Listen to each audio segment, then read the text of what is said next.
Για πες. Και εσένα. Τα κύματα. κύματα της άγρια κύματα ή ήρεμα κύματα. Ήρεμα κύματα εκεί που ξαπλώνουμε στην παραλία. Εσείς δεν ξαπλώνετε δηλαδή, εμείς ξαπλώνουμε. Για πες. Ανεμοθύωλα. Μήπως έπρεπε να πηγαίνει λίγο πιο γρήγορα. Για πες. Τυφώνα. Κύματα. Πάρα πολύ ωραία. Τυφώνα. Λοιπόν, ανάλογα πόσο πιο γρήγορα το κουνάς. Εγώ πήγαινα για ήρεμα. Αλήθεια, μακάρι τα αυτοκίνητα να κάνουν τέτοιο ήχο. Πολύ θα ήθελα το δικό μου το αμάξι να κάνει έτσι. Τυφώνα. Λοιπόν, πάντως έχει να κάνει με νερό και με αέρα. Πολύ καλά τα λέτε.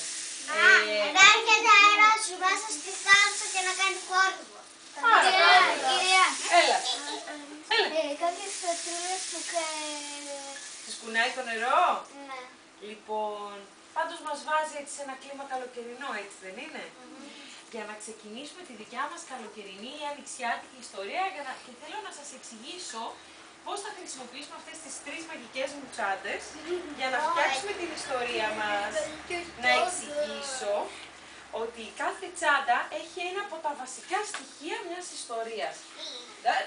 Δεν ανοίγουμε τις τσάντες έτσι. Λοιπόν, το πρώτο βασικό στοιχείο μιας ιστορίας είναι οι ήρωες, έτσι δεν είναι? Μπορούμε να έχουμε μια ιστορία χωρίς ήρωες? Ακριβώς. Άρα από εδώ μέσα θα βγουν κάποια πράγματα, θα δείτε τι, που θα είναι οι ήρωες της ιστορίας, αλλά δεν θα είναι από έτοιμη ιστορία, θα είναι από ιστορία που θα κάνουμε εμείς. Και θα αποφασίσουμε πώς θα τους λένε, τι χαρακτήρα έχουν, αν θα είναι καλοί, θα είναι κακοί, θα είναι ντροπαλοί, θα είναι πεινασμένοι, θα είναι άγριοι, θα είναι γλυκείς. Έτσι, εμείς θα το αποφασίσουμε αυτό.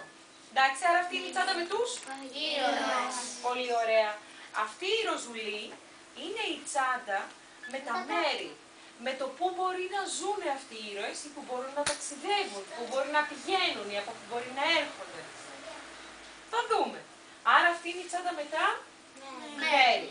Πάρα πολύ ωραία. Και η τρίτη τσάντα έχει μέσα κάποια αντικείμενα.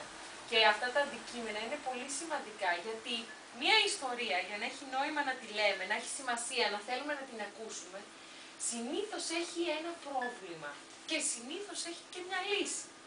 Δηλαδή, ας πούμε η κοκκινοσκουφίτσα. Νομίζω όλοι την ξέρουμε αυτή την ιστορία, έτσι δεν είναι? Ποιο ήταν το πρόβλημα αυτή?